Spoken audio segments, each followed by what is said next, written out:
केंद्र की मोदी सरकार पर विपक्ष वैसे तो हमेशा ही हमलावर रहता है, लेकिन इन दिनों संसद के विशेष सत्र को लेकर ज्यादा हमलावर नजर आ रहा है। दरअसल केंद्र सरकार ने 18 से 22 सितंबर के बीच संसद का विशेष सत्र बुलाया है। वहीं मंगलवार को इस बात ने तब जोर पकड़ लिया जब चर्चाएं इस बात की तेज होने लगी कि केंद्र सरकार देश के नाम भारत किए जाने का प्रस्ताव रख सकती है, यानी इंडिया को हटाया जा सकता है, इंडिया नाम को हटाया जा सकता है। इसके बाद अब ये सवाल उठने लगा कि क्या अब अपने देश को इंडिया के नाम के बजाय भारत से जाना जाएगा, यही प्रचलित किया जाएगा। राजनीतिक गलियारों में यही कहा जा रहा है कि आने वाले संसद के विशेष सत्र में देश को आधिकारिक तौर पर रिपब्लिक ऑफ भारत कहे जाने वाले प्रस्ताव को पास कराया जा सकता है। इस खबर के बाहर आने के बाद विपक्ष पूरी तरह से केंद्र पर हमलावर हो गया। विपक्षी पार्टियों के गठबंधन INDIA को प्रेसिडेंट ऑफ इंडिया की जगह प्रेसिडेंट ऑफ भारत लिखने पर ऐतराज है, लेकिन INDIA गठबंधन की अहम जो पार्टी है, अहम हिस्सा समाजवादी पार्टी और कांग्रेस का अभी ये कहना कि इंडिया की जगह भारत कर देने से आखिर क्या हो जाएगा, ये वो मुद्दा लगातार उठा रहे हैं।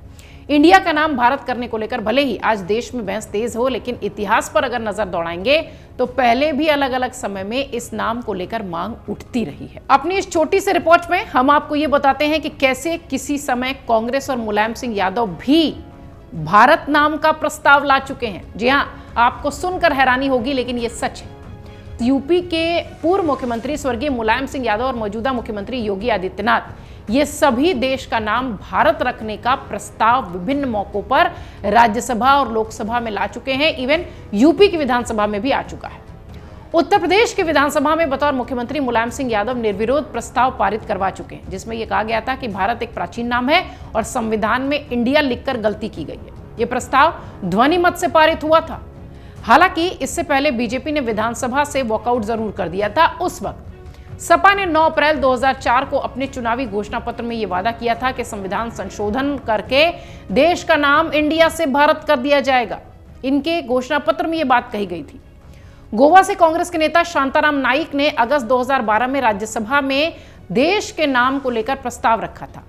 इसमें संविधान की प्रस्तावना सहित जहां भी इंडिया शब्द आया है उसे भारत रखने की मांग की गई थी, जिसे उस वक्त अर्थपूर्ण बताया गया था। लोकसभा में योगी आदित्यनाथ ने निजी विधेयक पेश करके हिंदुस्तान नाम उपयोग करने की बात कही थी। उन्होंने अनुच्छेद 1 और संविधान में जहां भी इंडिया है उसे हिंदुस्तान करने का प्रस्ताव रखा था। अब आप समझिए कि यह मामला जो है ये नया नहीं है, ये बहुत पुराना मामला है। कैसे अचानक से भारत और इंडिया को लेकर बयानबाजी होने लगी, ये भी थोड़ा समझ लीजिए। राष्ट्रपति की ओर से 9 सितंबर को G20 कार्यक्रम में भारत मंडपम में आयोजित होने वाले डिनर के लिए निमंत्रण पत्र छपा। यह निमंत्रण पत्र सब तक पहुंचा, न्योता भेजा गया। इस पर निमंत्रण पत्र पर लिखा गया था द प्रेसिडेंट ऑफ भारत, ये जो लिखा हुआ आपको दिखाई पड़ रहा है। इसी निमंत्रण पत्र पर छपे भारत शब्द को लेकर अब सियासत तेज होती दिखाई पड़ रही है। राजनीतिक पार्टियों का यह कहना है कि भारतीय जनता पार्टी की सरकार देश के नाम पर भी हमला कर रही है। विपक्षी दलों को इंडिया की जगह भारत लिखने पर आपत्ति है। सामान्य तौर पर हिंदी भाषा में भारत के राष्ट्रपति अंग्रेजी भाषा में लिखते हैं प्रेसिडेंट ऑफ इंडिया, लेकिन अंग्रेजी के साथ हिंदी आने पर अर्थ बदल जाता है। विपक्षी दल कहने लगे हैं कि सरकार देश का नाम बदलना चाहती है, क्योंकि विरोधी दलों ने अपने गठबंधन का नाम INDIA रख लिया, जिसको कि इंडिया कहकर वो पुकार रहे हैं। कांग्रेस के नेता जयराम रमेश ने यह भी बात कही कि जब संविधान के अनुच्छेद 1 में कहा गया है कि भारत जो कि इंडिया था वो राज्यों का संघ है, तो उसमें इंडिया शब्द आखिर क्यों हटाया जा रहा है। हालांकि कांग्रेस के नेता शशि थरूर कहते हैं कि जब संविधान में इंडिया और भारत दोनों का जिक्र है तो संवैधानिक तौर पर इस पर कोई आपत्ति नहीं होनी चाहिए। लेकिन इसी नाम को लेकर सिर्फ कांग्रेस ही नहीं बल्कि बीजेपी के नेताओं की ओर से भी बाकायदा भारत के समर्थन में ट्वीट, सोशल मीडिया पोस्ट और बयान आ रहे हैं। यह मामला बहुत पुराना है। मुलायम सिंह यादव से लेकर योगी आदित्यनाथ से लेकर यह कई बार विधानसभा और लोकसभा में मुद्दा उठ चुका है।